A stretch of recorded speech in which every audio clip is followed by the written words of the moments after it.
हरे रामेति कृष्णेति नाम संकीर्तनं सदा लोकक्षेमाय कुर्वन्तं प्रेमिकं सद्गुरुं भजे।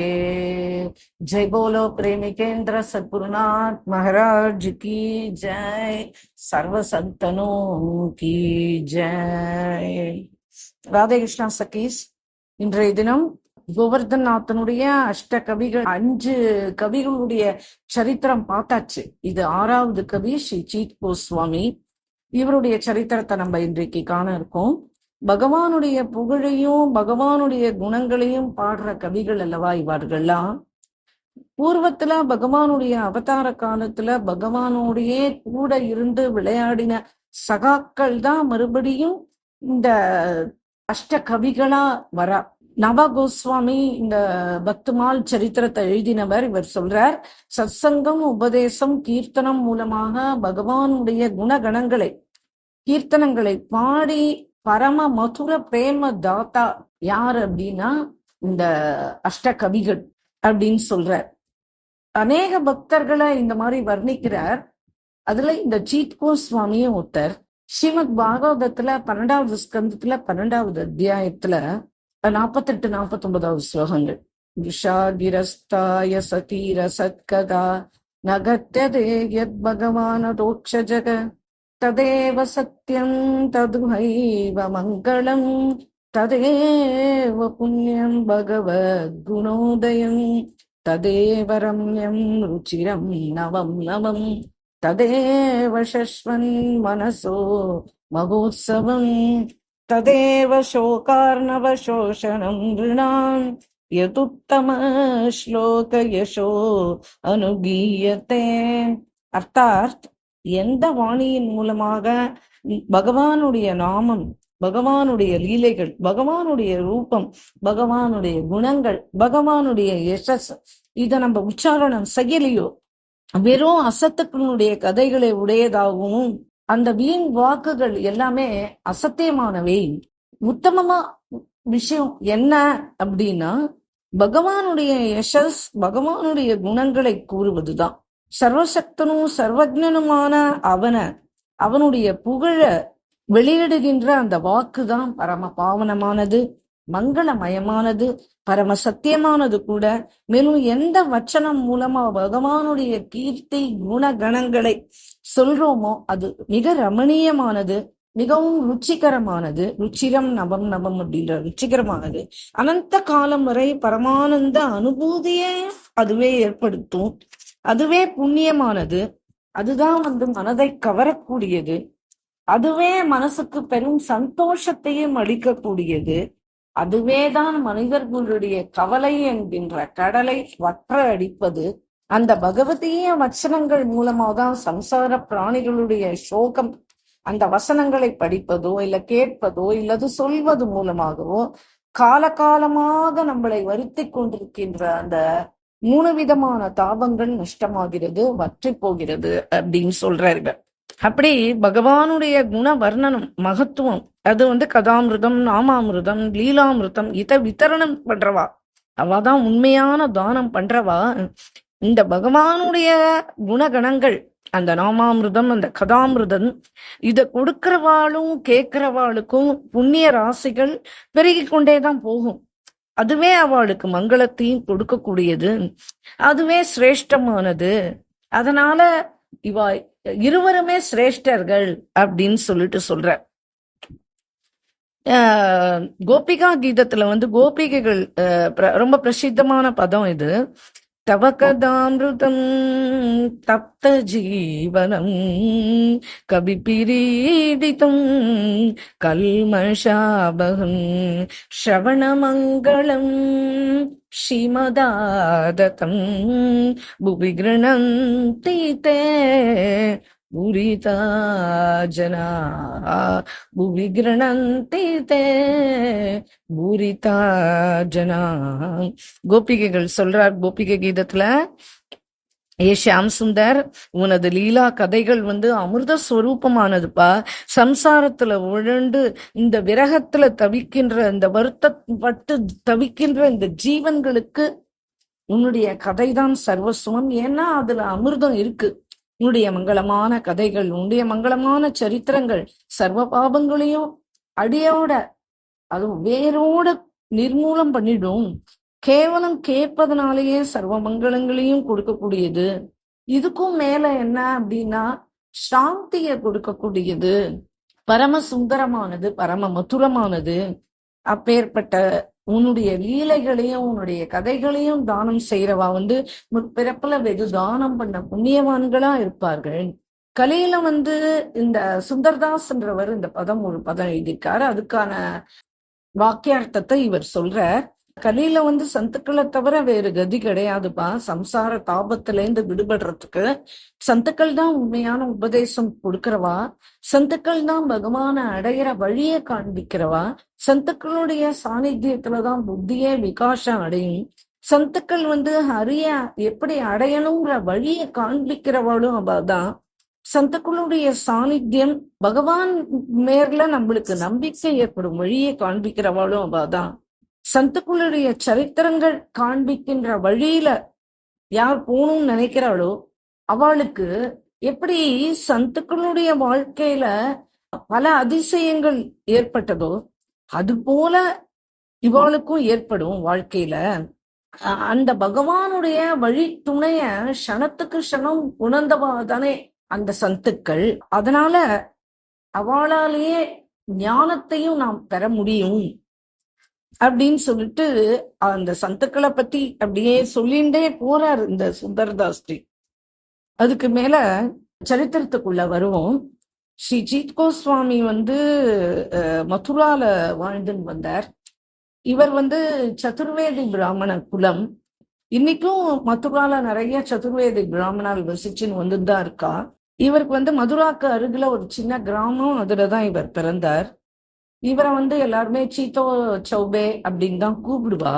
இவர் யமுனை கரையில உட்கார்ந்துட்டு தீர்த்த புரோகிதம் பண்ணி வைப்பார். இவருடைய மண்டலியில 5 பேர் உண்டு. இவர் தான் அந்த மண்டலியினுடைய தலைவர். மதுரால விஸ்ராம் காட் ரொம்ப பிரசித்தம். அந்த விஸ்ராம் காட்ல தான் இவர் உட்கார்ந்துட்டு வைதிக காரியங்கள்லாம் பண்ணி வைப்பார். ரொம்ப ஜபர்தஸ்தா இருப்பார். மதுரால குண்டா பண்டா அப்படின்னு தான் கூப்பிடுவா. யாராவது யாத்திரைகள் விஸ்ராம் காட் வந்துட்டா அவ்வளவுதான், ஸ்நானத்துக்குன்னு வந்துட்டானா உடனே இவாளோட குழு அவளெல்லாம் வளைச்சு போட்டுடும். உடனே யாத்திரிகளுக்கு இவா வைதிக கர்மங்கள் எல்லாம் செஞ்சு வச்சுட்டும் பணத்தையும் அதிக அளவுல கறந்துருவா. இவாளை யாருமே எதிர்த்து பேச முடியாது. அந்த ஊர்ல எல்லா பண்டாக்களுமே இவரை பார்த்தாலே பயப்படுவா. இவர் என்ன சொல்றாரோ அதுதான் செல்லுபடி ஆகும் அந்த ஊர்ல. உள்ளூர் ஜனங்களே யமுனாஸ்தானத்துக்கு அப்படின்னு வந்தார்னா அவாட்ட என்ன இருக்கோ அதையும் பிடுங்கி விட்டுருவா. இவருடைய மண்டலியில கீழே இருக்கிறவா ஜனங்கள்லாம் இவரை பார்த்தாலே பயப்படுவா. ஆனா இவருக்கு பண்டாக்களுடைய மத்தியில பெரிய அந்தஸ்து உண்டு. இவர் வாழ்ந்த காலம் என்ன அப்படின்னா கோகுலத்துல விட்டலாத் குசைன்ஜி வாழ்ந்துன்னு வந்த சமயம் அது. அவருடைய பக்திய பத்தி நாலா பக்கமும் அவரை பத்தி சர்ச்சை நடக்கும். மதுரா விரஜவாசிகள்லயே நிறைய பேரை இந்த விட்டல்நாத் குசைன்ஜியினுடைய சிஷ்யர்களாவோ இல்ல சேவகர்களாவோ தான் இருப்பா. அவளெல்லாம் கூப்பிட்டு இவெல்லாம் விசாரிப்பா. இந்த சௌபேஜி குழு இவ விவாதிப்பா. இந்த மித்திர மண்டலியில பேசாத சப்ஜெக்டே கிடையாது. நிந்தான்றது யாரையுமே பொதுவா பண்ணக்கூடாது. எங்கேயாவது 4-5 பேர் சேர்ந்தா நல்லபடியா தான் பேச ஆரம்பிக்கிறா. கடைசியில என்னன்னா அது யாரையாவது நிந்தனை செய்யறதுலதான் போய் முடியும் அப்படின்னு சொல்றார் இவர். அதுக்கு இவர் சொல்றார், துளசிதாஸ் பரநிந்தை செய்யறவாள்லாம் என்னவா பிறப்பா அப்படின்னா வௌவாலாதான் பிறப்பாளாம் அப்படின்னு சொல்லிட்டு தன்னுடைய சௌப்பாயில சொல்லியிருக்கார். இதுல விசித்திர விஷயம் என்ன, கவனிக்க வேண்டியது என்ன அப்படின்னா இந்த வௌவாலுக்கு ஆகாரம் பண்ற துவாரமும் மலத்வாரமும் ஒன்னேதான். அது எந்த வாயினால சாப்பிடுறதோ அதன் வழியாவே தான் மலமும் வெளியாகும். அதாவது பரநிந்தைன்ற ரசம், இந்த அவகுணம் யார்கிட்ட இருக்கோ அதனுடைய பரிணாமம் கடைசியில அவ வௌவாலா பிறக்க வேண்டியதா ஆயிடும். அதனால பரநிந்தையில ஈடுபடாமல் இருக்கிறது நல்லது அப்படின்னு சொல்லிட்டு துளசிதாசர் சொல்றார் அப்படின்னு சொல்றாரு இவர். அடுத்தது இந்த சீத்த சௌபேஜி வந்து பிற்காலத்துல இவர் பெரிய மகா புருஷரா ஆயிடுறார். ஆனா இப்ப அவர் இப்படி இருக்கார். இந்த மாதிரி சரித்திரங்கள்லாம் தான் படிப்பினைக்கு உரியது அப்படின்றார் இவர். சித்து சௌபே வந்து இப்படிதான் வாழ்க்கையை நடத்தின்னு வந்துட்டு இருந்தார். ஒரு நாளைக்கு சாயங்கால வேளை இவருடைய மண்டலியில இவர் தானே தலைவர். எல்லாருமா 5 பேருமா உட்கார்ந்து பேச ஆரம்பிச்சா. என்ன இன்னைக்கு வந்து எடுத்துட்டு இருக்கா பேசுறதுக்கு அப்படின்னா, எங்க பார்த்தாலும் விட்டல்நாத் குசைன்ஜிய பத்தியே தான் சர்ச்சையா இருக்கு. யார் அவரை பார்க்க போனாலும் எப்படியாவது அவருடைய சிஷ்யரா ஆக்காம அவர் விடமாட்டார். ஒருவேளை அவருக்கு மாயாஜால வித்தை தெரியுமோ, ஏதாவது மந்திரம் பண்ணிடுறாரோ. ஒரு தடவை தான் ஜனங்கள் போய் பார்க்கறா. அப்படியே பார்த்தானா அடுத்த தடவை போனானா அவ சிஷ்யாலா ஆயிடுறா. அப்புறம் அங்கேயே தங்கி சில பேர் சேவகம் பண்ண ஆரம்பிச்சிடுறா. அவ்வளவுதான். அதுக்கப்புறம் இருக்கப்பட்டவா என்ன பண்றா, அவளுடைய தனம், அவளுடைய சரீரம், அவளுடைய சொத்து சுகம் எல்லாத்தையும் அவருக்கு சமர்ப்பணம் பண்ணி வச்சிடுறா. அப்படின்ன இன்னொருத்தர் சொல்றார், நான் என்ன கேள்விப்பட்டேன் தெரியுமா, அவருடைய ஆராதனா தெய்வம் வந்து நவநீத் பிரியாஜி தான், ஸ்ரீகிருஷ்ணர் தான். அவருக்கு வந்து விட்டல்நாத் குசைன்ஜி விதவிதமான ருச்சியான ரொம்ப சுவையான போகு தான் நிவேதனம் பண்ணுவார். அப்புறம் அந்த பிரசாதத்தை எடுத்து எல்லாருக்கும் கொடுத்துருவா. அப்புறம் என்ன, அதை விநியோகம் பண்ணி அந்த ருச்சியான பண்டங்களை எடுத்து சாப்பிட வேண்டியதுதான். உடனே அவளுக்கு பரம ஆனந்தம் வரும். அதுக்கப்புறம் அவ்வளவுதான், அவளுக்கே அவ அடிமை ஆயிடுவா. அங்கேயே சேவகனா சேர்ந்துட்டு வேலை பண்ண ஆரம்பிச்சிருவா. ஏன்னா அப்புறம் அங்கேயே இருந்துட்டா எல்லாமே இலவசம் தானே, அதனால அப்படியே அங்கேயே தங்கிடுவா அப்படின்ற. அச்சா சரி, நான் இன்னொன்னு கேள்விப்பட்டேன் அப்படின்னு இன்னொருத்தர் வாயை திறக்கிறார். அவர் சொல்றார், அந்த பிரசாதத்துல ஏதாவது மாயாஜாலம் கலந்துருவாளோ என்னமோ தெரியல. ஏன்னா ஒரு தடவை அந்த பிரசாதத்தை வாங்கி சாப்பிட்டாச்சுன்னா அப்புறமா பைத்தியமா அங்கேயே கிடக்குறாளாமே, இது என்ன அப்படின்னு சொல்லிட்டு அவர் கேட்கிறார். உடனே இப்படி சர்ச்சை மேல மேல மேல வளர்ந்துட்டே போறது. சரி, இவர் சொல்றார், சீத்து சௌபே சொல்றார், சரி ஒண்ணு பண்ணலாம், நாளைக்கு நம்ம 5 பேருமே கிளம்பி கோகுலத்துக்கு போவோம், விட்டல்நாத் குசைன்ஜிய போய் நம்ம பார்ப்போம், பார்த்து அவெல்லாம் அடைஞ்ச ஆனந்தம் சொல்றாளே அந்த ஆனந்தத்தை நம்மளும் அடைவோம் அப்படின்னு சிரிச்சுட்டே சொல்றார். இன்னும் அதுக்கு கீழே இருக்கிறவர் சொல்றார், அவர் வந்து எல்லாரையும் சிஷ்யர் ஆக்கிடுவார், ஆனா அதெல்லாம் நம்ம கிட்ட செல்லுபடி ஆகுமா, அதை தானே பார்க்க போறோம் இப்போ அப்படின்ற. இன்னொருத்தர் சொல்ற, இந்த மோகினி ஜாலம் வேலையெல்லாம் என்கிட்ட நடக்காது, நான் வந்து இவரை விட பெரிய பெரிய படா படா குருவெல்லாம் பார்த்திருக்கேன், அதனால நானே குருக்கெல்லாம் குரு தெரியுமா, அதனால என்னதான் நடக்கிறதுன்னு நாளைக்கு நம்ம போய் பார்ப்போம். இப்படி ஆளுக்கு ஆளு ஒண்ணு சொல்ற. சந்த் லோக் என்ன சொல்வா அப்படின்னா, சப்கோ குரு சன்னியாசி, சன்னியாசிக்கோ குரு அவினாஷி, அவினாஷிக்கோ குரு விரஜவாசி. அப்படின்னா எல்லாருக்கும் குரு வந்து சன்னியாசி. சன்னியாசியினுடைய குரு யாரு அப்படின்னா ஆதியும் அந்தமும் மற்ற அந்த சிவபெருமான் தான். அந்த அவினாஷிக்கே குரு யாரு அப்படின்னா விரஜவாசி தானே அப்படின்னு சொல்லிட்டு அப்படி பேசிக்கிறார். உடனே எல்லாம் துண்டை உதறி தோல்ல போட்டுண்டு, சரி ஆகட்டும், எதுவா இருந்தாலும் நாளைக்கு பார்த்துப்போம், நம்ம நாளைக்கு கிளம்பிடுவோம் அப்படின்னு எல்லாரும் கிளம்பி ஆத்துக்கு போயிடுறா. விட்டல்நாத்ஜி குசைன்ஜிக்கு வல்லபாச்சாரியருடைய கிரகம் வந்து பிரயாகுக்கு பக்கத்துல அடைல்னு ஒரு கிராமம். அது ஏற்கனவே நம்ம பார்த்திருப்போம், பல சரித்திரங்கள்ல முன்னாடி பார்த்திருப்போம். அந்த அடைல் கிராமத்துலதான் இருப்பார். அங்கேயும் விட்டல்நாத் குசைன்ஜி இருக்கிறது உண்டு. சில சமயத்துல கோகுலத்துல இருப்பார், சில சமயத்துல கோவர்தனத்துல இருப்பார் ஸ்ரீநாத்ஜி கிட்ட, சில சமயத்துல இந்த பிரச்சாரத்துக்காக வல்லபாச்சாரியருடைய சம்பிரதாய பிரச்சாரத்துக்காக குதிரை ஏறி துவாரகா என்ன, குஜராத் என்ன, துவாரகா என்ன, ஜெய்ப்பூர் என்ன, எல்லா ராஜஸ்தான் என்ன, எல்லா இடங்களுக்கும் போவார் இந்த மத பிரச்சாரத்துக்கு. இந்து வல்லபாச்சாரியருடைய சம்பிரதாய பிரச்சாரத்துக்காக வேண்டியே போவார். ஆக அவர் எங்க இருப்பாருன்னு சொல்ல முடியாது. இவன் வந்து என்ன சொல்றான், எங்க வேணா இருப்பார், சரி இருந்தாலும் நாளைக்கு வந்து நம்ம இந்த கோகுலத்துக்கே போவோம். சரி வெறும் கையோட போக முடியாதே, அதனால அவருக்கு ஏதாவது சமர்ப்பணம் பண்ணணும் இல்லையா அப்படின்னு குழுவுல இருந்தவர் ஒருத்தர் சொன்னார். அதுக்கு என்ன, அழுகி போன தேங்காய், இதுவும் காஞ்சி போன தேங்காய், அழுகி போனது, அந்த தண்ணியில மிதக்கிறது, அது நிறைய எடுத்துன்னு வந்து வச்சிருக்கேன் ஆத்துல. அதுவும் அதுல தண்ணியில இருந்து எடுத்துன காசு இருக்கேன், செல்லா காசு, ஏதாவது ஒரு காசு, அதை எடுத்துட்டு போய் அவருக்கு சமர்ப்பணம் பண்ணிடுவோம் அப்படின்னு சொல்லிட்டு மறுநாளைக்கு மதுரால இருந்து படகுல ஏறி உட்கார்ந்துட்டு கோகுலம் போயிட்டா. எதுக்கு? விட்டலாத் குசைஞ்சிய பரீட்சை பண்றதுக்கும் வம்புக்கு இழுக்கிறதுக்கும் தான் இவா போயிருக்கா. உண்மையான நோக்கத்துல ஒரு மகான ஒரு சந்த சந்திக்கிறோன்றதுக்காக இவா போல. இப்ப வந்து சீஜி சொன்னார், போய் சேர்ந்தாச்சுங்க, நீங்க 4 பேரும் வெளியில இருங்கப்பா, முதல்ல நான் உள்ள போய் அவருடைய நோக்கு போக்கு எல்லாம் பாக்குறேன், பார்த்துட்டு அதுக்கப்புறமா அவசியப்பட்டா நான் உங்களை உள்ள கூப்பிடுறேன் அப்படின்னு சொல்லிட்டு இவர் மட்டும் உள்ள போனார். அப்போ மத்தியான வேலை, ராஜ்போகாயி இவர் மதிய ஆகாரம் எடுத்துட்டு கொஞ்ச நேரம் விஸ்ராமும் எடுத்துட்டு அதுக்கப்புறமா எழுந்து உட்கார்ந்துட்டு இருக்காரு விட்டல்நாத் குசைஞ்சி. தன்னுடைய ஆசனத்துல உட்கார்ந்துட்டு கிரந்தத்தை வச்சுட்டு சுவாத்தியனம் பண்ணிட்டு இருக்கார். அவருடைய புத்திரர் கிரிதர்ஜி அப்படின்னு சொல்லிட்டு அவரும் பக்கத்துல உட்கார்ந்துட்டு இத கேட்டுட்டு இருக்காரு. அவர் சொல்றத படிச்சு சொல்றத கேட்டுட்டு இருக்காரு. அந்த சமயமா பார்த்துதான் இந்த சீச் சோபே உள்ள போறார். ஏற்கனவே பரிச்சயம் உண்டு, ஆனா எதிர்க்க ஒருத்தர் பாத்துக்கிறதுன்றது இதுதான் பிரதம தரிசனம். உள்ள போனார், அவர் இன்னும் பேசக்கூட ஆரம்பிக்கல, கேவலம் தர்ஷனம் தான். உள்ள இப்படியே ஹிருதயத்துக்குள்ள பரிவர்த்தனை ஆயிடுத்து இருக்கு சீத்து சோபேக்கு.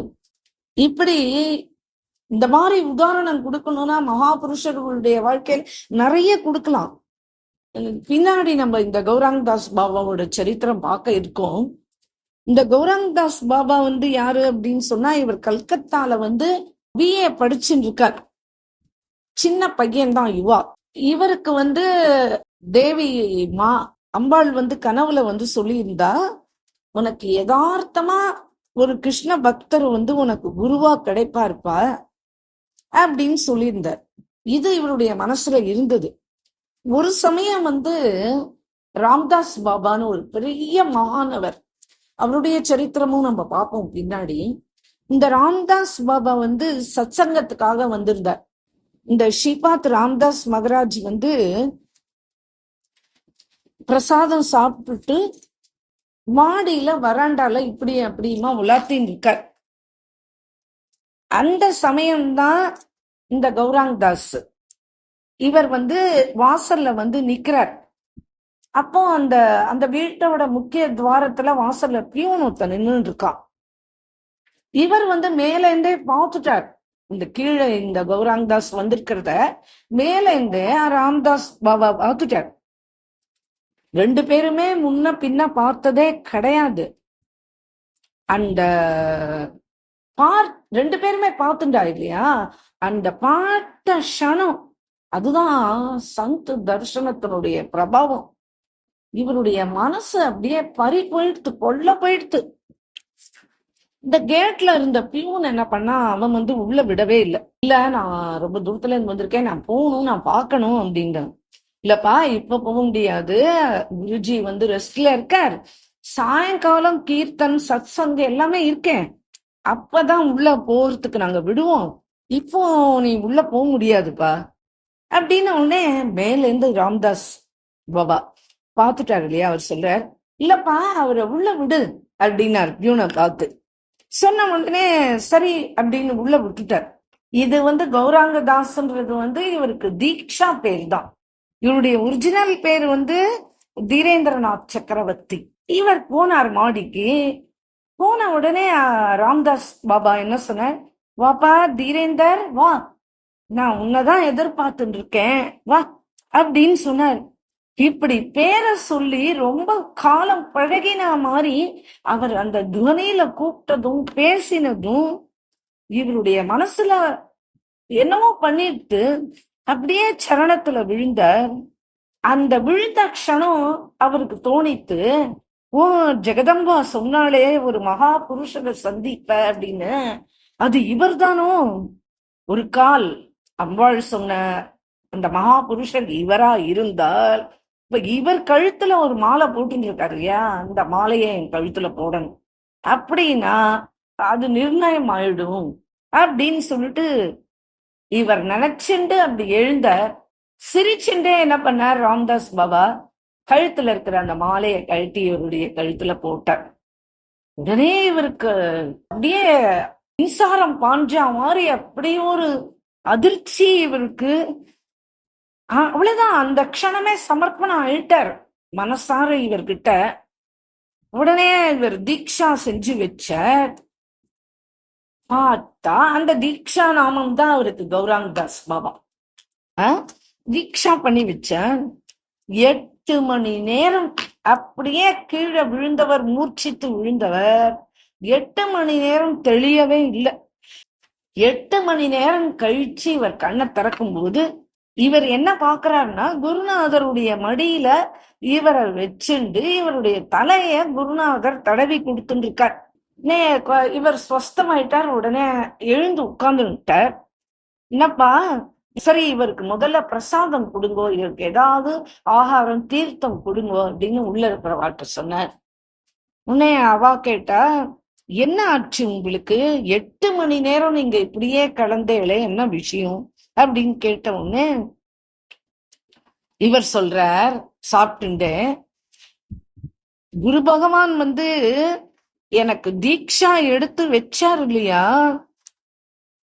நாம மந்திரம் உபதேசம் பண்ணி எனக்கு தீக்ஷா நாமம் சொல்லி வச்சார் இல்லையா, அடுத்த க்ஷணம் நான் பாவ ராஜ்யத்துக்குள்ள பிரவேசம் ஆயிட்டேன்.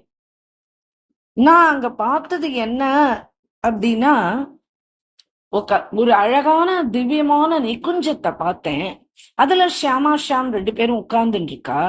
அந்த இடத்த சுத்தி அநேக சகிகள், மஞ்சரிகள், அவெல்லாம் சேவா சாமக்கிரியைகள்லாம் தட்டுகளை வச்சுண்டு எல்லாம் ஒத்துத்தரா வந்துட்டு இருக்கா. இப்ப பார்த்தா நானும் சகி ஸ்வரூபத்துல அவள்ல ஒருத்தரா நின்றுட்டு இருந்தேன். அப்ப நம்மளுடைய குருநாதர் அங்க வந்தார். அவர் மஞ்சரி ஸ்வரூபத்துல ஒரு பெரிய புஷ்ப மாலா தட்டு ஒண்ணு கையில எடுத்துட்டு வந்த உடனே என்ன பார்த்தார். சரி நீயும் வா கூட அப்படின்னு கூப்பிட்டார். ஸ்ரீஜியோடைய சேவக்கா என்ன உள்ள கூட்டிட்டு போனார். நானும் அவரோட சேர்ந்து திவ்ய நிகுஞ்சத்துக்குள்ள அடி எடுத்து வச்சேன். அப்ப நான் சின்ன குழந்தையா ஆயிட்டேன் மனசார. உடனே ஸ்ரீஜிக்கு தலையில புஷ்பம் சூட்டி விடுற சேவா அத எனக்கு கொடுத்துட்டா. அந்த புஷ்ப சேவா நான் ஸ்ரீஜிக்கு கூட இருந்து பண்ணி கொடுத்துட்டு இருக்கேன்.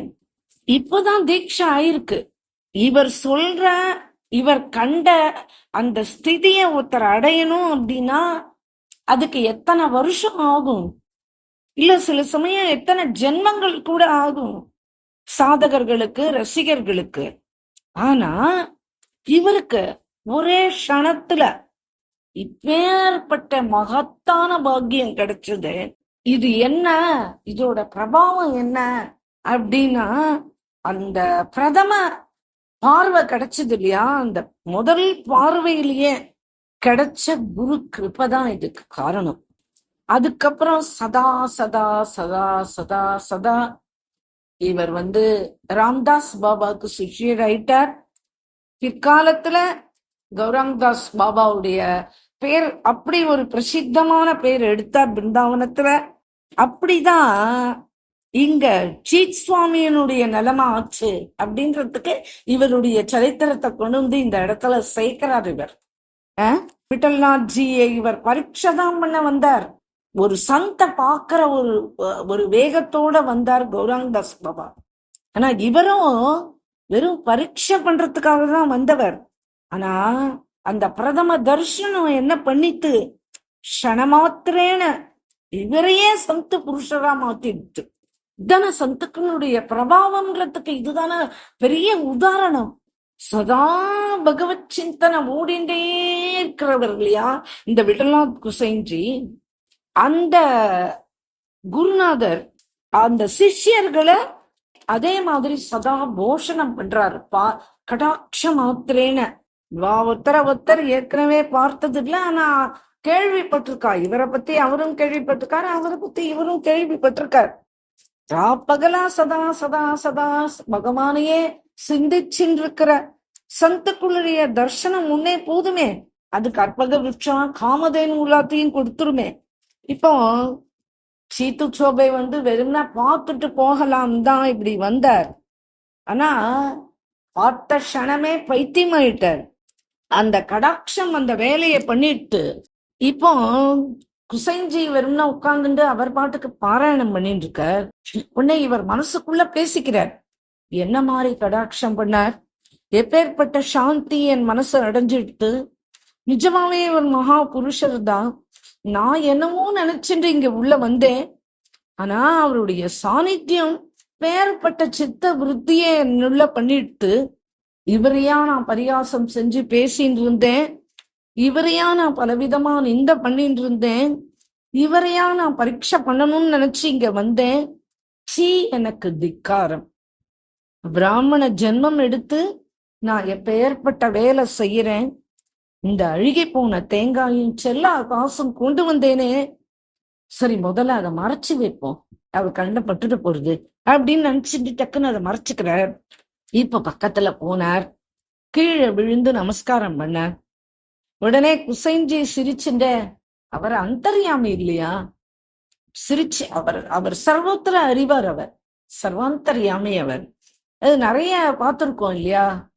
இப்ப போன சரித்திரங்கள்ல நிறைய விட்டல்நாத் குசைஞ்சியோட சரித்திரத்திலையும் பார்த்திருக்கோம், மற்ற சரித்திரங்கள்லயும் அவரை பத்தி பார்த்திருக்கோம் இல்லையா.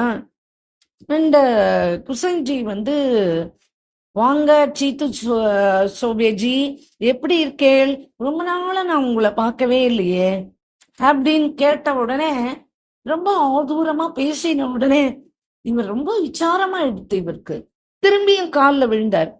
என்னது இது, திரும்ப திரும்பி என் காலில் விழுந்துட்டு இருக்கேள் அப்படின்னு கேட்டார். தர்சனம் செஞ்சுட்டு போலான்னு தான் வந்தேன் அப்படின்னார். என்ன போய் நீங்க தரிசனம் செய்யறதா, எதுக்கு இதெல்லாம், நீங்க மதுராவாசி, நீங்க சதுர்வேதி, நீங்க சித்த புருஷர், நான் பூஜை பண்ண வேண்டிய பூஜ்யர், நீங்க இதுக்கெல்லாம் மேல பெரிய தீர்த்த பண்டா, நான் தானே உங்களை நமஸ்கரிக்கணும்.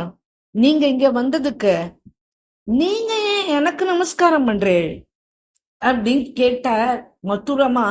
உடனே சீத் சுவாமி சொன்னார், இல்ல இல்ல இல்ல இல்ல, நான் தான் உங்களை தரிசனம் பண்ணிட்டு போலான்னு வந்தேன்.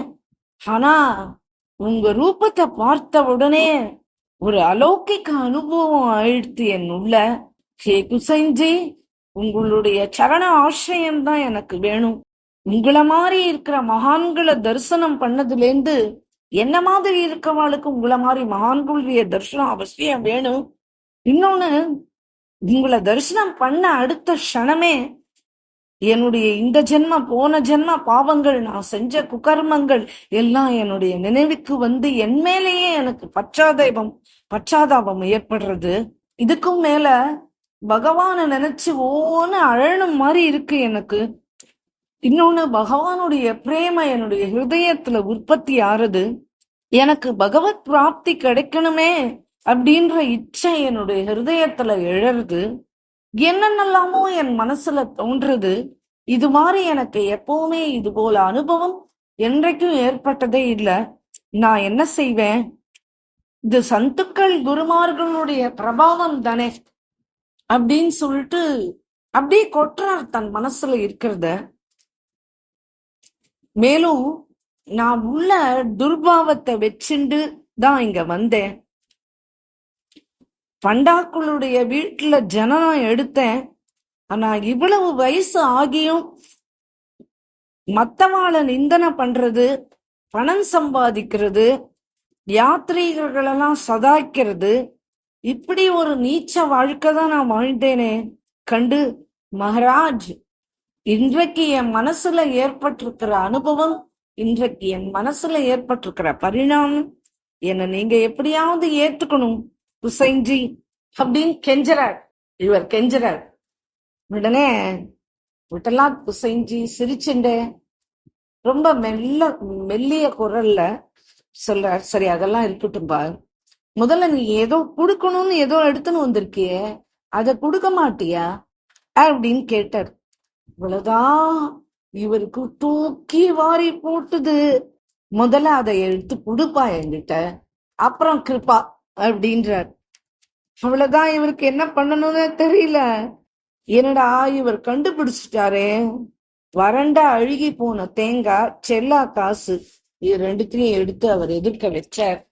புசைஞ்சியோட சரணத்துல விழுந்தார். புசைஞ்சி இப்ப என்ன பண்ணார், இந்த இவர் எடுத்துன்னு வந்த அந்த அழுகி போன தேங்காயையும் அந்த ₹1 செல்லா காசையும் எடுத்து தலைமையில வச்சுட்டார், கொண்டாடினார். சேவக்க கூப்பிட்டார். இந்த தேங்காய முதல்ல உடைச்சுட்டு வந்து இத பகவானுக்கு நிவேதனம் பண்ணுப்பா அப்படின்னார். சீத் சுவாமிக்கு இப்ப பிராணன் மேலையும் கீழையும் போயிட்டு வருது. ஐயோ, நான் ஏன் இப்படி ஒரு வேலை பண்ணேன், ஏன் ஒரு நல்ல தேங்காய் எடுத்துன்னு வர அளவுக்கு கூட என் மனசு அவ்வளவு கெட்டு போயிருந்ததா என் மனசு. என்ன சொல்றது, எனக்கே என்ன பார்த்தா பிடிக்கல, நான் ஏன் இப்படி ஒரு வேலை பண்ணேன் அப்படின்னு வருத்தப்பட்டுக்கிறார். அந்த சேவக்கு எடுத்து போய் தேங்காயை உடைச்சான். உள்ள விளேர்னு ஜோரா இருக்கு தேங்காய், நிறைய சதப்பத்தோட இருக்கு. உடனே அதை கீட்டு போட்டு நவநீத் பிரியாஜிக்கு போக் எடுத்து வச்சான், போக் செஞ்சுட்டு அதை எடுத்துன்னு வந்து விட்டெல்லாம் செஞ்சுக்கிட்ட நீட்டினா. எத்தனை பேர் வந்திருக்காளோ எல்லாருக்கும் இந்த பிரசாதத்தை விநியோகம் பண்ணிடுப்பா அப்படின்ட்டு இன்னொரு சேவக் அவனை கூப்பிட்டு, இந்த ₹1 இதை எடுத்துன்னு போய் மாத்தி 100 காசா எடுத்துட்டு வா போ அப்படின்னார். உடனே அவன் கடைக்கு ஓடினா, மாத்தினா, 100 காசை கொண்டு வந்து அவருடைய முன்னாடி வச்சுட்டான். இப்போ சீத் சோபே பைத்தியம் மாதிரியே ஆயிட்டார் சீத் சுவாமி. மனதுல சிந்தனை பண்ண, இந்த ஜீவனே ஒரு செல்ல காசு தானே, என்னைக்கு இந்த ஜீவன் குருவால ஆதரிக்கப்பட்டு இந்த கோவிந்தன் அதை அங்கீகாரம் பண்ணானா, அந்த வஸ்து பகவானுக்கு அந்த குருநாதர் சமர்ப்பணம் பண்ணார்னா, அப்ப பவித்திரம் ஆகி அப்பதான் அது செல்லுபடி ஆகும் எந்த உலகத்துலயுமே அப்படின்னு நினைச்சுக்கிறார். அந்த செல்லா காசு மாதிரிதான் நம்ம அந்த குருநாதராலதான் நம்ம உபயோகமா ஆகணும் அப்படின்னு சொல்லிட்டு இது அவருடைய மனசுல ஓடின்னு இருக்கு. அது என்ன அப்படின்னா, இவர் சொல்றார், ஒரு வைஷ்ணவனே ஆகட்டும், தியானம் பண்றவனா இருக்கட்டும், பஜனை செய்தாலும் சரி, பிருந்தாவனம் வந்தாலும் சரி, என்ன சத்காரியத்துல ஸ்வயம் ஈடுபட்டாலும் சரி, கதாசத் சங்கத்துல ஈடுபட்டாலும் சரி, பரிக்கிரமாவே பண்ணாலும் சரி, விருத்தம் பண்ணாலும் சரி, மனசனுடைய பாவம் குறைஞ்சாதானே பகவானுடைய பிரேம மனசுல உற்பத்தி ஆகும். பகவானுடைய பிரேம மனசுல உற்பத்தி ஆக மாட்டேன்றதே, இதுக்கு காரணம் என்ன அப்படின்னு சொல்லிட்டு துளசிதாசரை கேட்டார். அதுக்கு பதிலா அவர் ஒரு தோஹா சொன்னார். மனிதே ரம்யோ சன்சாருமே அவரு தன்னு சாதுன்கே சங்குமே துளசியாகி பியோகுத்தே ஷணத்துன சித்து ஹரி ரங்கு அப்படின்னு சொல்லிட்டு சொல்றார் துளசிதாசர். தேகம் சாதுக்களுடைய சத்சங்கத்துல இருந்தாலும் சரி, மனம் சம்சாரத்துல இருந்ததுன்னா அது என்ன பிரயோஜனம்? அதனால க்ஷணம் கூட என்னுடைய மனசு வியோகம் ஆகாம என்னுடைய சித்தம் அறிகிட்டையே இருக்கணும் அப்படின்றது துளசிதாசருடைய தோகா.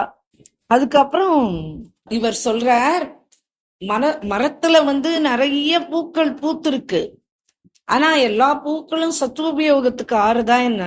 ஒருத்தன் பறிக்கிறான், மூந்து பாக்குறான், கசக்கிறான், அப்படியே கீழே போட்டான், அவ்வளவுதான், அது பிரயோஜனம் இல்ல.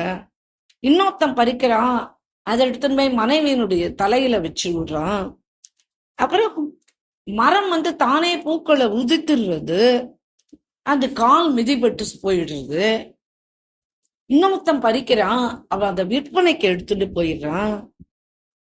ஏதோ ஒரு சில பூக்கள் தானே ஸ்ரீ ராதாரமணனுடைய சரணத்துல மாலையா போய் விழருது, அது அமூல்யம்னா. ஆனா அதுதான் தனியம் மாறுது. அது போல நல்ல குருவோட ஆசிரியத்தை அடைஞ்சு பகவானை அடையணும். இந்த மனித பிறவி அப்படின்ற இந்த பாவக்கடலை தாண்டுகிற கப்பல் யார் அப்படின்னா பகவானுடைய அருள்தான் அனுகூலமான காற்று. இதுவும் துளசிதாசர் தான் சொல்றார். குருநாதர் தான் இந்த கப்பலுடைய ஓட்டுநர். அரிய சாதனைகளை எளிதா பண்ணணும் அப்படின்றா அதுக்கு யாருடைய உதவி வேணும் அப்படின்னா நல்ல குரு கிடைக்கணும். அது பகவானுடைய கருணையினாலதான் கிடைக்கும். ஆக எந்த பூ ராதாரனுடைய சரணத்தை அடைஞ்சுதோ அந்த பூவே பிரசாதமா கிடைக்கிறது. இந்த ஜகத்து பூராவே பகவானுடைய தோட்டம் தான். அதுல நாம எல்லாருமே மலர்ந்த பூக்கள் தான். நம்ம பிறந்து மொட்டா பறக்கிறோம், மொட்டா இருக்கிறது அந்த பூ. அப்புறம் அந்த ஒரு பருவமா நம்ம தாண்டி வரோம் இல்லையா, அப்போ அது மலர்ந்து விகசித்த பூக்களாக கடைசியில அது பகவானுடைய சரணத்துல போய் விழணும். அந்த பிரசாதமா நாம் மாற வேண்டும். இதுதான் நம்மளுக்கு வேண்டியது அப்படின்னு சொல்ற இவர் சொல்றார். இந்த குசைஞ்சி என்னுடைய குறைந்த நேரம்தான், ரொம்ப கொஞ்ச நேரம்தான் நான் இப்ப அவரோட இருந்தேன். ஆனா எத்தனை விதமான பரிவர்த்தனைகள் என்னுடைய ஹிருதயத்துல ஏற்படுத்தினார் அப்படின்னு நினைச்சு பாக்குறார். அப்புறம் குருநாதர் கிட்ட பிரார்த்தனை பண்ணிக்கிறார். முதல்ல தரிசனம் ஆச்சு, எனக்கு நீங்கள் தான் எனக்கு குருவா இருக்கணும், எனக்கு நீங்க நாமகரணம் பண்ணுங்க அப்படின்னு கேட்கிறார். உடனே விட்டலாம் குசைஞ்சி, அதுக்கு என்னப்பா, அவட்ட என்னத்தையுமே கேட்டு பெற்றுட முடியும், ஏன்னா அவ கருணை வள்ளல்கள் அவ, அதுக்கு என்னப்பா சீத் சுவாமி அப்படின்னு சொல்லிட்டு இவரை தொட்டு ஆசீர்வாதம் பண்றார். உடனே இவருடைய ஹிருதயத்துல கவித்துவ சக்தி உற்பத்தி ஆயிடுத்து. சீத்து சோபே அப்படின்னு இருந்தார் இல்லையா, அந்த சீத்து சோபே குண்டா பண்டா அப்படின்ற அந்த பேர்ல இருந்து சீத் சுவாமி அப்படின்னு நாமகரணம் ஆயிடுத்து. உடனே இவருக்கு ரொம்ப என்ன என்ன சொல்லணும், என்ன பண்ணணும், அவருக்கு ஒண்ணுமே புரியல. குருநாதருடைய கால பத்தின் நமஸ்காரம் பண்ணிட்டு எழுந்து உட்கார்ற. பிரதம பதம் பாட தொடங்குறாரு. பயி அப் கிரிதர் சோபகச்சான்யே, பயி அப் கிரிதர் சோபகச்சான், कपट रूप धरी चाली में आयो, कपट रूप धरी चाली में आयो, पुरुषोत्तम नहीं जा, पुरुषोत्तम नहीं जा, बई अब गिरिधर सोपगचान, बई अब गिरिधर सोपगचान, छोटो बड़ो कच्छ नगी जायो, छाये रगियो अज्ञान,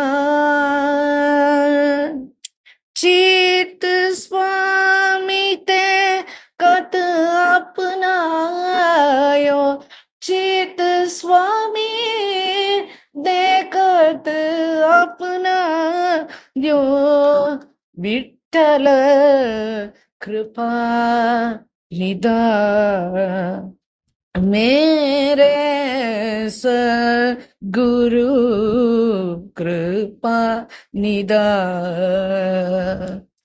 बई अप गिरिधर सोपगचानी, बई अप गिरिधर सोपगचानी அப்படின்னு சொல்லிட்டு பாடுறார். பாடி முடிச்சார். கண்லேந்து அப்படியே ஜலம் தார தாரையா கொட்டுறது. இதான் முதல் நாள் அவருடைய வாழ்க்கையில அவருடைய கண்லேந்து தண்ணி துளிகள் வெளியில வந்திருக்கு. எப்பவுமே அடுத்தவாளை கிண்டல் பண்ணி எப்பவும் சிரிச்சுட்டே இருக்கிறவர் இன்னைக்குதான் ஸ்வயம் அழுது இருக்கார் முதல் நாள். இவர் மறக்கலாம் 4 பேர் வெளியில நின்று இருக்கா அப்படின்றத. அந்த 4 பேர் வெளியில நின்று இருக்காளே அவ பேசிக்கிறாள். சீச் சுவாமி அவ்வளவுதான் உள்ள போய் இத்தனை நாளி வரல இல்லையா, அவரையும் மடக்கி போட்டார் போல இருக்கு, அவரு சிஷியர் ஆயிட்டார், பெரிய மாயையில மாட்டின்ட்டாருப்பா நம்ம குருநாதர், அவ்வளவுதான் ஒண்ணும் பண்ண முடியாது. அப்படி இப்படிமா சந்தியா காலம் வந்துட்டு சந்தியா ஆயிடுத்து. உடனே விட்டலாம் குசைன்ஜி சொன்னார், இப்ப சந்தியா ஹாரதி ஆகுப்பா, நவநீத் பிரியாஜிய நீ தரிசனம் பண்ணிட்டு பிரசாதம் சாப்பிட்டுட்டு கிளம்பி போங்க ஊருக்கு அப்படின்னு சொன்னார். இவரை தரிசனம் பண்ணதுல இன்னைக்கு இந்த ஸ்திதியில வந்து நிக்கிறார் இவர். நவநீத் பிரியாஜியோடைய தரிசனம் பண்ணி வச்சார். மகா அத்புத தரிசனம், அந்த பிரதம தரிசனம் இவருக்கு. நவநீத் பிரியாஜி வந்து உள்ள வந்து கிரிதர்ஜி தான் இருக்கார், தரிசனம் பண்ணி வச்சிருக்கார். குசைன்ஜி வந்து வெளியில அந்த பைட்டக்ல தான் உட்கார்ந்துட்டு இருக்கார். இப்ப சீத் சுவாமி உள்ள போனோம்னே தர்ஷனம் இவருக்கு எப்படி ஆச்சு அப்படின்னா, ஸ்ரீ விட்டல்நாத் குசைன்ஜி வந்து நவநீத் பிரியாஜி பக்கத்துல உட்கார்ந்துட்டு இருக்கா மாதிரி. சரி, இவர் மனசுல நினைச்சுட்ட உள்ள ஒரு வழி இருக்கும் போல இருக்கு, அதனால அவர் அங்க உட்கார்ந்துட்டார் இல்லையா, அந்த உள் வழியா இப்ப உள்ள வந்திருக்கார் போல இருக்கு. அதனால பகவான் பக்கத்திலேயே உட்கார்ந்துட்டு இருக்காளே, பரவாயில்ல நம்மளுக்கு 2 பேரும் சேர்ந்து தரிசனம் கொடுத்துருக்காளே அப்படின்னு சொல்லிட்டு ரொம்ப சந்தோஷப்பட்டுக்கிறார். இப்போ உள்ள தரிசனம் ஆயிடுத்து, வெளில வந்தார். பைட்டக்ல குசைன்ஜி உட்கார்ந்துட்டு இருந்தார். உடனே இவருக்கு தூக்கி வாரி போட்டுது. அரே என்னடா அது, இவர் இங்க உட்கார்ந்துட்டு இருக்காரு, ஆனா உள்ள தரிசனம் ஆச்சே, அது எப்படி அப்படின்னு அப்படியே மலைச்சு போறார். ராத்திரி ஆயிடுத்து. சரி, அன்னைக்கு ராத்திரி அங்கேயே தங்கிட்டார். நாளைக்கு காத்தால மங்களா தர்ஷன் இருக்கு, அதனால காத்தால தரிசனம் முடிச்சுட்டு கிளம்பலாம் அப்படின்னு இவர் நினைச்சுக்கிறார். உடனே அவர் என்ன பண்ணார், காத்தால இவர் மங்களா தர்ஷனம் வந்த உடனே விட்டல்நாத் குசைன்ஜி வந்து நான் இப்ப வந்து கோவர்தன் போறேன், ஸ்ரீநாத்ஜிக்கு தரிசனத்துக்காக போயின்னு இருக்கேன், நீங்களும் என்னோட வரதாந்தா வாங்கோ அப்படின்னு சொல்லிட்டார். சரி அப்படின்னு சொல்லிட்டு இவர் என்ன பண்ணார், மங்களா தர்ஷனம் ஆச்சு, பிரசாதம் சாப்பிட்டார், பால்போகு நிவேதனம் ஆகி கொடுத்தா அது சாப்பிட்டார். அப்புறம் நேரா கிரிராஜுக்கு கிளம்பிட்டார். ஜத்திபுரா வந்தாச்சு, ஸ்ரீநாத்ஜியோட தர்ஷனம் ஆயிடுத்து. ராஜ்போக் சமயம் மறுபடியும் பாக்குறார் விட்டல்நாத் குசைன்ஜி அங்க உள்ளதான் உட்கார்ந்துட்டு இருக்கார்.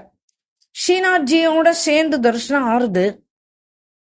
இவர் வந்து உள்ள எப்படி வந்தார் விட்டல்நாத் குசைன்ஜி அப்படின்னு பக்கத்துல இருந்தவாட்ட கேட்டார். உடனே பக்கத்துல இருந்தவா சொன்னா, விட்டல்நாத் குசைன்ஜியா, அவர் இன்னைக்கு வரவே இல்லையா, அவர் கோகுலத்துலதான் இருக்கார், இன்னைக்கு அவர் வரல அப்படின்னு சொன்ன உடனே இவருக்கு தூக்கி வாரி போட்டுட்டு, என்னடா அது, நம்மளோட அவர் வரேனார், வந்தார், உள்ள தரிசனம் வச்சு, இப்போ வந்து இவன் வரவே இல்லைன்றா, ஒண்ணுமே புரியலையே அப்படின்னு சொல்லிட்டு.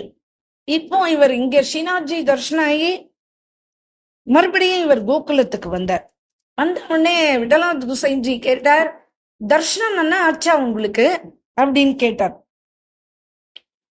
உடனே இல்ல, நான் வந்து அங்க ஸ்ரீநாத்ஜியோட உங்களை பார்த்தேன் அப்படின்னு சொல்லிட்டு இவருக்கு ஒண்ணுமே புரியல. இவருக்கு வந்து ரொம்ப காட்டுல கண்ணை கட்டி விட்ட மாதிரி இருக்கு, என்ன நடக்கிறது நம்மள சுத்தி நம்மளுக்கே தெரியலையே அப்படின்னு சொல்லிட்டு ரொம்ப திடுக்கிட்டு இருக்கார் இவர். உடனே இப்ப பகவானோட உங்களை நான் பார்த்தேனே அப்படின்னு பாட ஆரம்பிக்கிறார். ரொம்ப அற்புதமான பாட்டு. விட்டல்நாத் குசைன்ஜியும் இத ரொம்ப ரசிக்கிறார் இந்த பாட்டை. ஜேவ சுதேவ கியே பூரண தப்பு ஜேவ சுதேவ கியே தேபல பலித்து शिवल्लभ देग जे गोपाल होते गोकुल में जे वसुदेव ते आप आई बसे करी के दे पल पलित श्री वल्लभ देगा जे वसुदेव की पूर्ण तप जेवे गोप वधूही व्रज में देई अप देख ऋचा हरि देग चीत स्वामी गिरिधारण श्री विठल चित स्वामी गिरिधारण श्री विठल येई वेगी वेगी येगी कच्चन संदेह जय वसुदेव किए पूरण तप जय वसुदेव किए அப்படின்னு பாடுறார். கோயில்ல உட்கார்ந்து இருக்கிற நவநீத் பிரியாஜி ரூபத்துல, கோவர்தனாத் ரூபத்துல, கிரிதராஜ்ல, இந்த கோயில்ல கோகுலத்துல இருக்கிற இந்த கோயில்ல நவநீத் பிரியாஜி ரூபத்துல கண் எதிரில தெரிகிற இந்த விட்டல்நாத்ஜி தானே ரெண்டு இடத்துலயும் உட்கார்ந்துட்டு இருக்கார். ரெண்டு பேரும் ஒத்தர் தானே. இத நான் நன்னா புரிஞ்சுட்டேன். குருதேவருடைய ஸ்வரூபம், அனுபவம் எல்லாமே இப்ப எனக்கு புரிஞ்சுடுத்து. இதுதானே வாஸ்தவம் கூட. எனக்கு பிரபு கிட்ட என்ன சமான நிஷ்டை இருக்கோ அது குரு கிட்டையும் இருக்கணும் இல்லையா?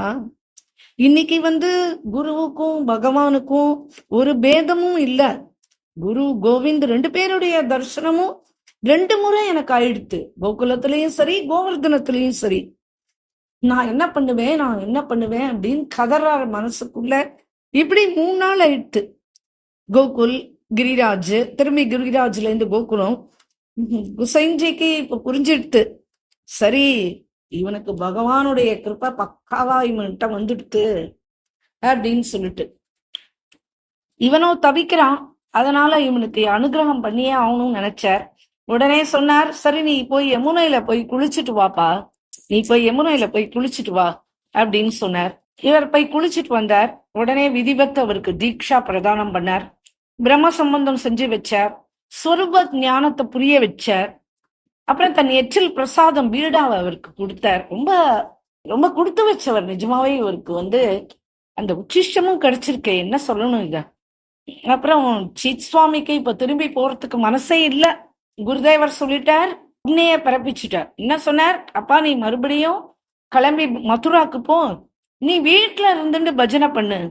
யாத்திரைக்கெல்லாம் வருவா, அவளுக்கெல்லாம் விதிவத்து நீ என்னென்ன வைதிக காரியம் தீர்த்த புரோகிதம் பண்ணி வைக்கிறியோ அதெல்லாம் பண்ணி வை அப்படின்னு சொல்லிட்டு கிளம்பு அப்படின்ட்டார். சரி, இவர் உடனே எல்லாம் முடிஞ்சு கிளம்பி மதுராக்கு வந்தார். மதுரா பூரா இப்ப இத பத்தி தான் சர்ச்சை. எல்லாருமே சீத்து சோப்பே பார்த்தேளா எப்படி மாறிட்டார். இப்ப போய் பாருங்க, அவரை கழுத்துல துளசி மணிமாலை என்ன, நெத்தில திலக தாரணம் என்ன, எல்லாம் வேஷமே மாறிடுத்து அவர்கிட்ட. உடனே இன்னைய தினம் அந்த பழைய 4 நண்பர்கள் இருக்கா இல்லையா, அவ வந்தார். என்ன ஆச்சுப்பா, ஹுசைன்ஜி அவருடைய மாயாஜால வேலைய உங்ககிட்டயும் காமிச்சுட்டார் அதானே, நீ சொன்னிய யாராலையும் மாத்த முடியாதுன்னு, இப்ப என்ன ஆச்சு அப்படின்னு சொன்ன உடனே இவர் பதில் சொன்னார், சரி நீங்க சொல்றது எல்லாம் சரிதான், அப்படிதான் அவருடைய சாயா என் மேல விழுந்து நானும் அவரை சரணாகதி பண்ணிட்டேன். உங்களுக்கு இனிமே என்னுடைய சக்கியம் வேணும் அப்படின்னு நினைச்சேன்னா நீங்களும் போய் அவரை சரணாகதி அடையணும். இந்த பழைய கேலி பரிகாச பேச்சுக்கள், வரவா போறால சதாய்க்கர், இதெல்லாம் எதுவுமே கூடாது. இனிமே நீங்க யாருமே என்கிட்ட அனாவசியமா பேச வேண்டியது இல்ல. பகவான் எனக்கும் வாழ்க்கையில திருந்தத்துக்குன்னு ஒரு அவகாசம் கொடுத்தார். அதனால நான் உங்களை எல்லாரையும் கேட்டுக்கிறேன், நான் வழி திருந்துட்டேன். நான் திரும்பி உங்க பாதையில வரத்துக்கு தயாரா இல்ல. நான் குசைஞ்சியோட பாதையில தான் இனிமே போக போறேன். அதனால நீங்க என்னுடைய சக்கியம் வேணும் அப்படின்னு நீங்க நினைச்சேன்னா நீங்க அந்த குருவை போய் சரணாகதி அடையணும். நீங்களும் அவருடைய சிஷ்யர்களா மாறணும். உங்களுடைய இல்லைன்னா உங்க வழி உங்களுக்கு இருக்கட்டும், என் வழி எனக்கு ஆகட்டும். இந்த மாதிரி ஒரு பிரபாவம்ன்றது அவருடைய கடாட்சத்தால எனக்கு கிடைச்சது. அதனால இதுக்கு மேல நீங்க ஒரு பேச்சு கூட என்னோட பேசக்கூடாது அப்படின்னு சொல்லிட்டேன். உடனே அவள்லாம் கிளம்பி அன்னைக்கு போயிட்டா. மறுநாளைக்கு வந்தா, நாங்கெல்லாம் யோசிச்சு பார்த்தோம், நீங்களே அவரை எங்களை அவர்கிட்ட கூட்டின்னு போங்கோ அப்படின்னு சொல்லிட்டு சொன்ன உடனே சரி கோகுலத்துக்கு கூட்டின்னு போனார் விட்டல்நாத் குசைன்ஜி கிட்ட. நிறைய அவளுக்கும் தன்னுடைய அனுகிரகத்தை குருநாதர், அவர் குருநாதர் இல்லையா, கற்பக விருட்சம் இல்லையா, காமதேனு இல்லையா, எல்லாருக்கும் வாரி வாரி வழங்குறவர் கருணை வள்ளல். அவளுக்கும் ஆசீர்வாதம் கொடுத்தார். அப்புறம் என்ன ஆச்சு அப்படின்னா, மதுரா பூரா இருக்கிற பண்டாக்கள் அத்தனை குடும்பம் குடும்பம் குடும்பமா இருக்கா இல்லையா, அத்தனை குடும்பங்களும் வல்லப குலத்துல ஆசிரியம் ஆயிட்டா. இன்னைக்கு போன எல்லாம் மதுரால எல்லாமே வல்லபாச்சாரியா சம்பிரதாயத்துலதான் இருக்காவா அத்தனை பேருமே. அப்புறம் எல்லாரையும் குசைஞ்சி ஏத்துட்டார். அதுக்கப்புறமா இவர் திரும்பியும் நீ வேலைக்கு போப்பா அப்படின்னு சொல்லி அனுப்பிச்சு விட்டுட்டார். இவர் திரும்பியும் தரிசனம் பண்ணிட்டு அங்கேருந்து கிளம்பி மதுரா வந்தார். மதுராலேயே வந்துன்னு இருந்தார். குருஜி ஆக்னேபடி யாத்திரிகள் வந்தார்னா அவளை மரியாதையா நடத்துறது. இப்பெல்லாம் அவளுக்கு புரோகிதம் செஞ்சு வச்சுட்டு அப்புறம் அவ என்ன கொடுக்குறாளோ அதை வாங்கிக்கிறது. அப்படி எல்லாம் மாறிடுது கம்ப்ளீட்டா. இதுக்கப்புறம் வேற, அதாவது மற்றொரு விஷயம், அக்பருடைய தர்பார்ல பீர்பால் இருந்தார் இல்லையா, நவரத்தனங்கள்ல பீர்பாலும் ஒருத்தர் இல்லையா. அவருடைய வீட்டுக்கு இந்த சீத்து சுவாமி தான் புரோகிதம் பண்பர். வருஷஸ்ராப்தம் டெல்லியில இருந்தார் அவர். பீர்பலுடைய குடும்பம் டெல்லியில இருந்தது. வருஷஸ்ராப்தம் வர சமயத்துல இவரே கிளம்பி டெல்லிக்கு போவார். அவ என்ன கொடுக்கிறாளோ அதை வாங்கிட்டு அவளுக்கு புரோகிதம் செஞ்சு வைப்பார். அந்த பீர்பலுடைய உண்மையான பேர் மகேஷ் தாஸ். ரொம்ப புத்திமான் வீரர் கூட. ராஜஸ்தான்ல ஒரு தடவை போர் சமயம் இவர் ரொம்ப புத்தி சாதுரியத்தோட போர் புரிஞ்சு வெற்றியும் அடைஞ்சார். அதுல இருந்து இவருக்கு பேர் வீர்பல். வீர்பல்ன்ற பேர் தான் தெரிஞ்சு கடைசியில அது பீர்பல்லா இப்ப எல்லாரும் சொல்றா. இவளுடைய குடும்பம் காலங்காலமா இவ வெத்தலை பீடா வியாபாரம் பண்றவாதான். ஒரு சமயம் என்னாச்சு, ராஜாவோட சேவக்கு அவன் இவருடைய கடைக்கு வந்தான். இவர் பின்னால இந்த சம்பவம், இப்ப நான் சொல்ல போற சம்பவத்துக்கு அப்புறமா தான் இவர் ராஜாவுடைய சபையில சேர்ந்தார். அதுக்கு முன்னாடி இவ வெத்தலை பீடா வியாபாரம் தான் பண்ணிட்டு இருந்தா. ஒரு நாளைக்கு ராஜாவோட சேவக்கு வந்தான். அவனை என்னப்பா வேணும் அப்படின்னு கேட்டார். இந்த மாதிரி எனக்கு 250 கிராம் 1/4 கிலோ சுண்ணாம்பு வேணும் அப்படின்னு. உடனே இவர் 1/4 கிலோ சுண்ணாம்பா, எதுக்குப்பா அவ்வளோ அப்படின்னார். உடனே அந்த சேவக்கா வாங்க இருந்தாரே, அவர் ரொம்ப சோகமா இருந்தார். அவர் சொன்னார், என்னப்பா நிஜமா கேக்குறேன், இவ்வளவு சுண்ணாம்புக்கு என்னப்பா தேவை, எதுக்கு இவ்வளவு வாங்குறேன், அதை வாங்கி என்ன செய்ய போறா அப்படின்னு கேக்குறார். இல்ல, பாதுஷா தான் ஆக்ஞாபிச்சு என்னை வாங்கிட்டு வர சொன்ன. சரி, நீ அக்பரோட சபையில என்ன வேலை பண்ற? எனக்குன்னு ஒன்னும் பிரத்யேகமா வேலையெல்லாம் கிடையாது, இட்ட வேலையை செய்வேன். ஆனா முக்கியமா இந்த பீடா தயாரிக்கும் வேலை அது நான் தான் செய்யறது. அதை தினம் அவருக்கு பண்ணி அவருக்கு சமர்ப்பணம் பண்ணணும். இது நான் தான் பண்ணிட்டு இருக்கேன். தற்சமயம் நான் இந்த வேலையில இருக்கேன் அப்படின்னு சொன்னார். உடனே அவர், சரியா அச்சா, இந்த கடந்த தினங்கள்ல உன் வேலையில ஏதாவது முக்கியமான நிகழ்வுகள் உண்டா? ராஜா எப்பவாவது உங்களை கோபிச்சுன்றது உண்டா? என்ன சமாச்சாரம், ஏதாவது சொல்லுங்க அப்படின்னு கேக்குறார். கேட்ட உடனே இவர் சொல்றதுக்குன்னு ஒன்றும் இல்லை, ஆனா ஒரு நாளைக்கு நான் பீடால கொஞ்சம் சுண்ணாம்பு கூட வச்சு கொடுத்துட்டேன். அன்னைக்கு பாதுஷாவுடைய நாக்கு பூரா பொத்து போயிடுத்து. பாதுஷா ரொம்ப கோபமா இருந்தார் என்கிட்ட. அப்புறம் சரியாயிடுத்து, இப்ப ஒன்றும் இல்லை. அப்படியா, சரி. பாதுஷா இப்ப 1/4 கிலோ சுண்ணாம்பு வாங்கிட்டு வர சொன்னார் இல்லையா, முன்ன இத உன்னை சாப்பிட வைக்க போறாரு. அடுத்தது இந்த 1/4 கிலோ சுண்ணாம்பு வாங்குறது வேற எதுக்கும் இல்ல, உன்னை சாப்பிட வைக்கதான். நீ அன்னைக்கு அதிகமா சுண்ணாம்பு தடவினா இல்லையா, அதனால இப்ப உன்னை அவர் அதை சாப்பிட வைக்க போறார். உடனே இவர் சொன்னார், ஹரே மகராஜ், நான் என்ன செய்வேன் இப்போ, நான் என்ன பண்ண முடியும் இதுக்கு அப்படின்னு. உடனே பீர்பால் சொன்ன, மேற்கொண்டு அடுத்ததுல பாப்போம். ராதேஷ்.